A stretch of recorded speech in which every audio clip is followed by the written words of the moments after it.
सिंह को जंगल का राजा कहते हैं। सभी पशु पक्षी उसका बल मानते हैं, उससे भयभीत रहते हैं। परंतु सिंह को भी अपने भोजन के लिए आखेट करना पड़ता है, घात लगानी पड़ती है, बड़ी दूर तक उसे अपने शिकार का पीछा करना पड़ता है और तब जाकर उसे भोजन मिलता है।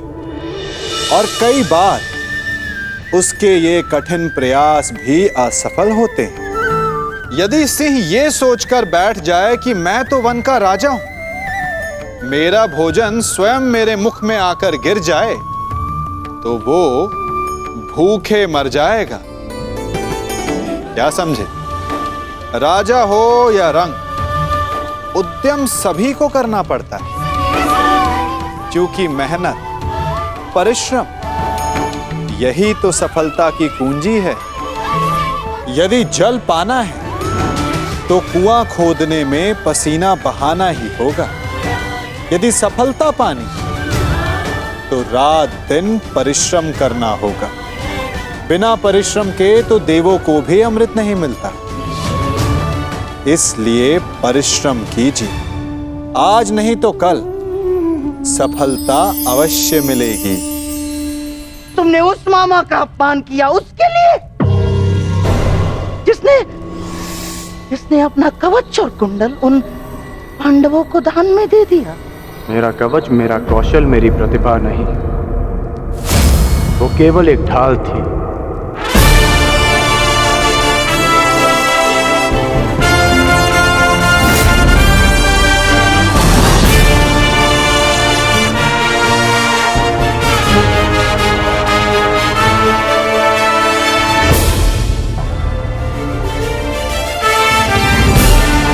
वो दुर्योधन की ढाल मैं हूं, मेरी मित्रता है।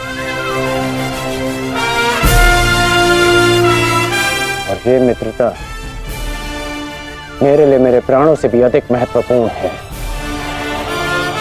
मैंने सदैव अपने मित्र के प्रति अपनी निष्ठा सिद्ध की है और आज भी मैं ऐसा ही करूंगा।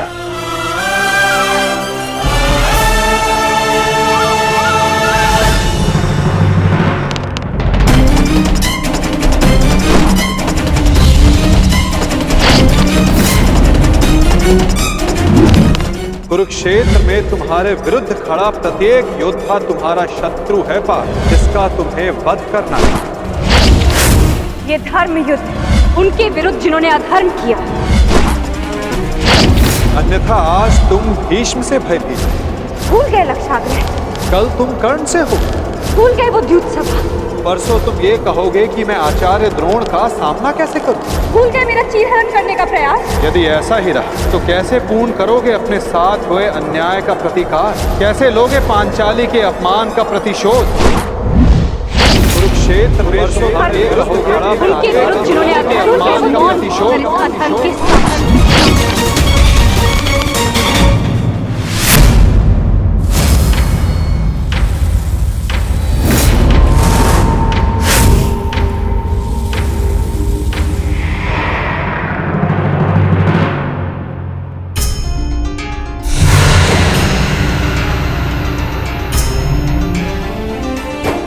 पुत्र का धर्म होता है बढ़ती आयु में अपने पितामह को संभालना। मैं युद्ध क्षेत्र में मैं कैसे गिरा सकता हूं? जिन्होंने मुझे धनुष उठाना सिखाया, जिनके कारण आज मैं सर्वश्रेष्ठ धनुर्धर हूं, उन गुरु द्रोण पर बाण संधान कैसे कर सकता हूं मैं? जीवन में पहली बार आज मेरे हाथ कांप रहे हैं, अर्थात ये सब ठीक नहीं, ये सब ठीक नहीं।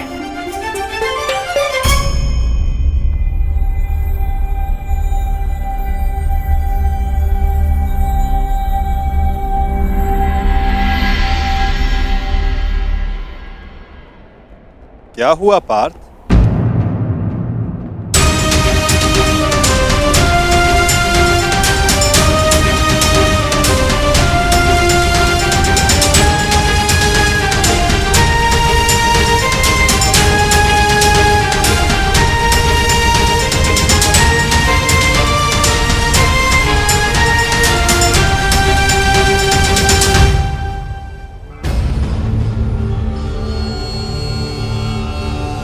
जो अपने दृढ़ संकल्प और अचूक लक्ष्य भेदन के लिए जाना जाता है, जो केवल शब्द सुनकर उसका लक्ष्य भेद कर सकता है, आज वही अर्जुन विचलित है या उसके बाण विचलित है? पार्थ, कुछ कहना चाहते हो? यदि तुम्हारे मन में कोई संदेह, कोई संकोच है, तो उसे अपने सखा से बांट सकते हो। नहीं माधव, ऐसा कुछ नहीं है। आज कुछ अधिक ही थक गया हूं मैं, कदाचित इसीलिए। बड़ी विचित्र बात है, जो अर्जुन इतने वर्षों की कठिन तपस्या में नहीं थका, जो 12 साल के वनवास में और 1 साल के अज्ञातवास में नहीं थका, वो आज केवल एक दिन में थक गया।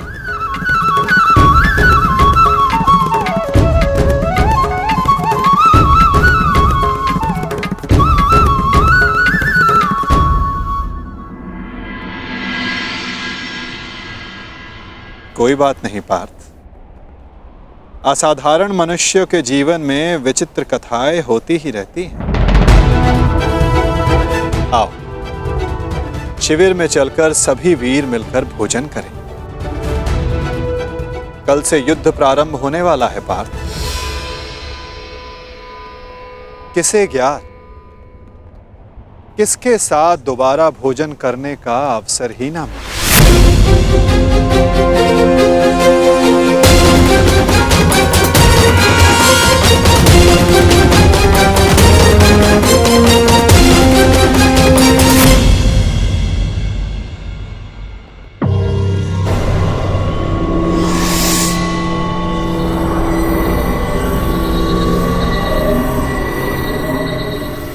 हम सबको यहाँ पे क्यों बुलाया गया है मामाश्री? क्या? मुझे तो लगा कि तुमने हम सबको यहाँ एकत्रित होने का आदेश दिया है।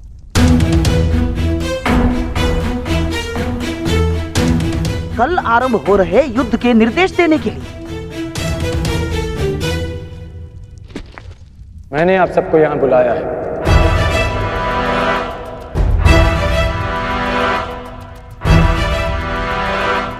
पधारने के लिए धन्यवाद। परंतु तुमने हमें यहाँ क्यों आमंत्रित किया है कर्ण? बताता हूं मित्र, पहले सभा पूर्ण हो जाए।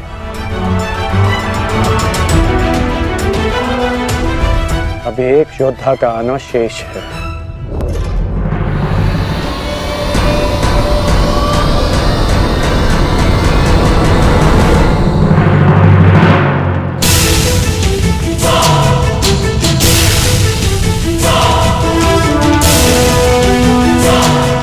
इससे पूर्व कि किसी के भी मन में कोई विचार उत्पन्न हो, मैं बता देना चाहता हूं कि मेरे यहाँ आने का कोई उद्देश्य नहीं।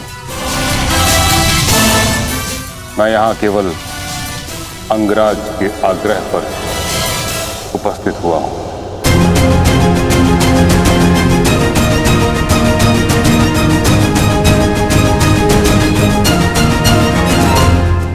कर्ण, मैं जानना चाहता हूं इस सभा को बुलाने का उद्देश्य क्या है मित्र?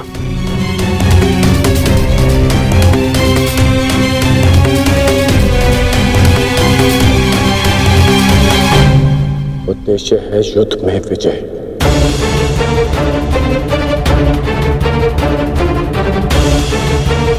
तुम अपने मित्र मुंह में आकर बहुत बड़ा अनर्थ करने जा रहे थे, और एक सच्चा मित्र होने के नाते मैं तुम्हें ये अनर्थ नहीं करने दूंगा।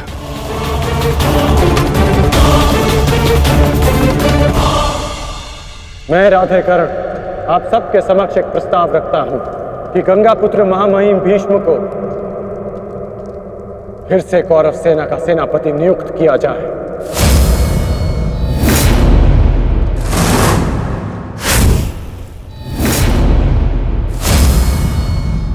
और ये घोषणा करता हूं कि जब तक महामहिम भीष्म इस युद्ध भूमि में सेना का नेतृत्व करेंगे, ये राधेकर्ण युद्ध भूमि में नहीं आएगा।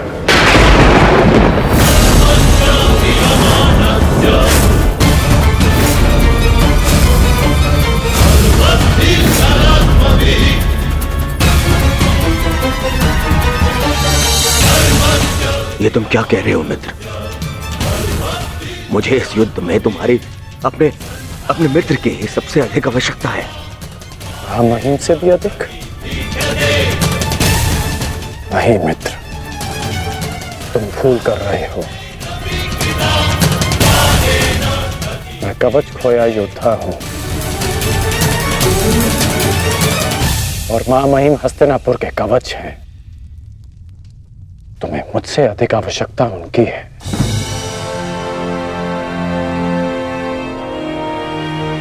मैं स्वीकार करता हूं कि कौरव सेना का नेतृत्व करने में महामहिम से अधिक सक्षम कोई नहीं।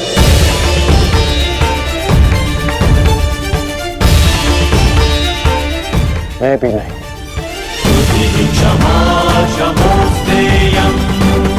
मुझ में योग्यता है, परंतु महामहिम अपने विवेक, धर्म और शौर्य के लिए जाने जाते हैं, और इनके विवेक का मैं भी सम्मान करता हूं। यदि महामहिम मुझे युद्ध से दूर रखना चाहते हैं, तो अवश्य इसके पीछे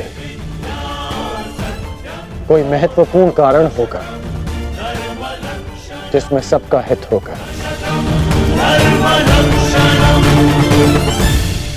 मैं ये सब इसलिए कर रहा हूं क्योंकि मैं तुम्हें हस्तिनापुर के सिंहासन पर देखना चाहता हूं, और मेरा लक्ष्य पूर्ण करने के लिए मैं ऐसे 1000 स्वप्न का बलिदान दे सकता हूं।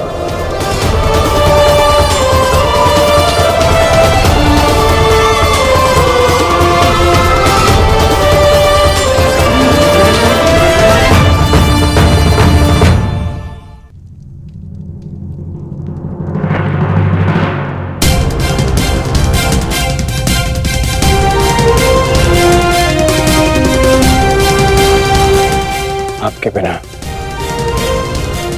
कौरवों की विजय संभव नहीं। अपना पद स्वीकार करें।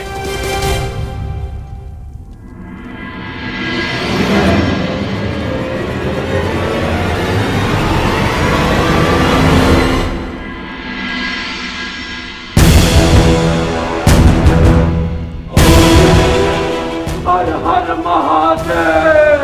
हर हर महादेव! हर हर महादेव!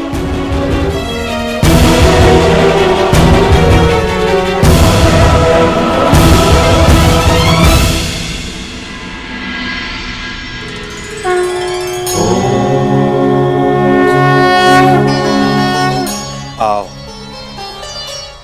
हम साथ मिलकर ये अमृत तुल्य भोजन ग्रहण करें। हमें शक्ति मिले, हमारा तेज एक होके बढ़े,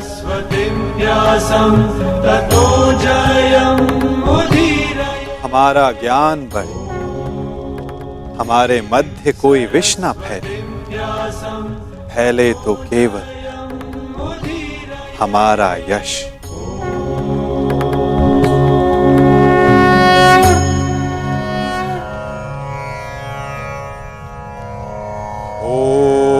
सहनाववतु ॐ सहनाववतु सहनो भुनक्तु सह वीर्यं करवावहे सह वीर्यं करवावहे तेजस्विनाय धीमस्तु तेजस्विनाय धीमस्तु मा विद्विषावहि मा विद्विषावहे। ओम शांति शांति शांति।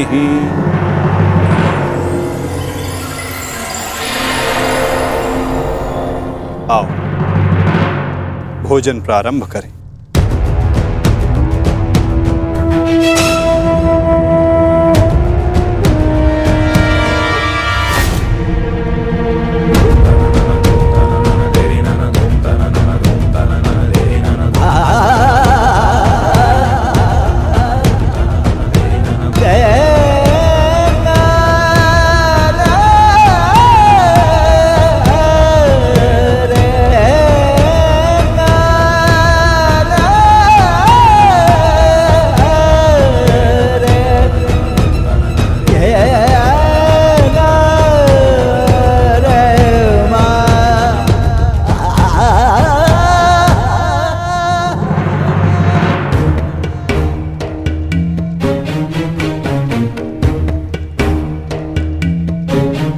पिताश्री, रात्रि गहरी हो चुकी है, आपको विश्राम कर लेना चाहिए।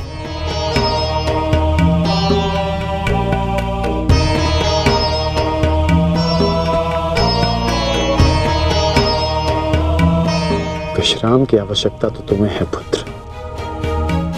कल इस महायुद्ध में तुम्हें अपना कौशल दिखाने के लिए प्रस्तुत जो होना है। कल मेरे लिए बहुत बड़ा दिन है कि मेरा पुत्र इतिहास के सबसे बड़े महायुद्ध में पदार्पण करेगा।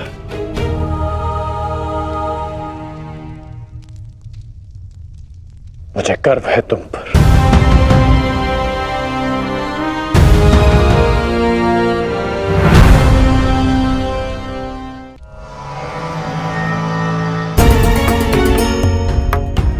सब कुशल पार्थ? मैं तुम्हारे साथ हूं पार्थ। परंतु युद्ध में तो आप शस्त्र नहीं उठाएंगे। युद्ध में तो मैं अकेला ही रहूंगा माता। और यदि इस युद्ध में मैं तुम्हारे साथ उपस्थित रहा तो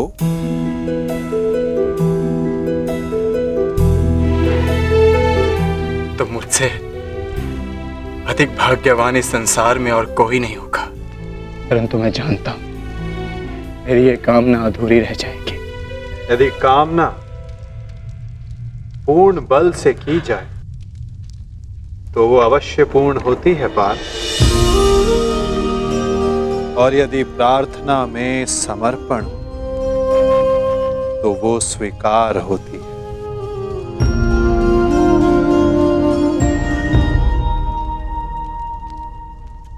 मैं आप सबके समक्ष एक घोषणा करना चाहता हूं। मैंने प्रण लिया है कि इस युद्ध में शस्त्र नहीं उठाऊंगा, परंतु बिना शस्त्र उठाए भी मैं इस युद्ध में सहायक रहूंगा। मैं वासुदेव कृष्ण ये घोषणा करता हूं कि इस महायुद्ध में मैं उस योद्धा का मार्गदर्शन करूंगा जिसे इस युद्ध की दिशा निर्धारित करनी है। ये युद्ध एक यात्रा है और इस युद्ध की यात्रा में मैं अर्जुन का सहयात्री बनूंगा। मेरे हाथ इस युद्ध में अस्त्र भले ही न थामे, परंतु अर्जुन के रथ के अश्वों की रास से अवश्य थामेंगे।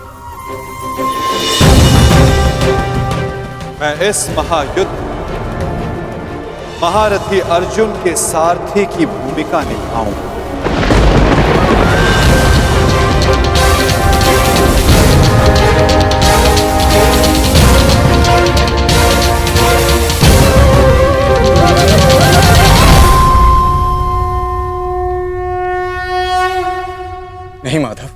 सारथी बनकर आपको आदेश दूं, यह संभव नहीं।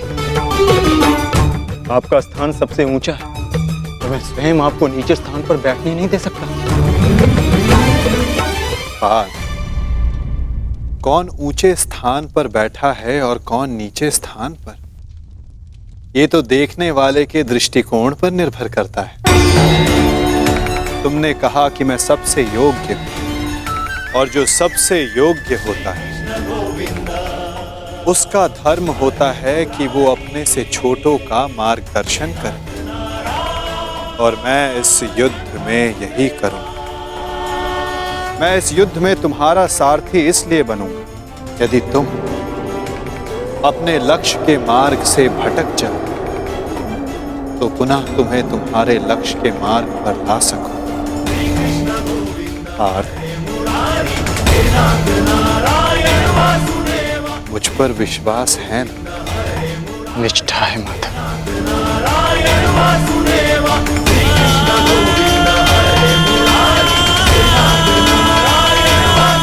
आज मैं धन्य हो गया,